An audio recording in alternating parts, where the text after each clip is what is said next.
কোন ফাঁকে পালাইয়া গেল পাইলাম না রে হেঁটে,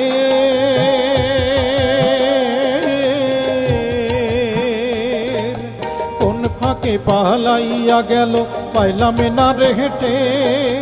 পাখিটা হইল না আপন কপালেরই ফের, ভাবের বুঝি অভাব ছিল তাই এমন প্রতিশোধ নিল।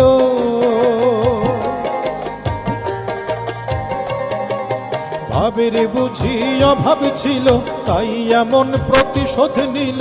কান্দাইয়া দুই আখি উইরা যেন না যায় আমার পোষা ময়না পাখি, পাখি চোখে চোখে রাখি উইরা যেন না যায় আমার পোষা ময়না পাখি।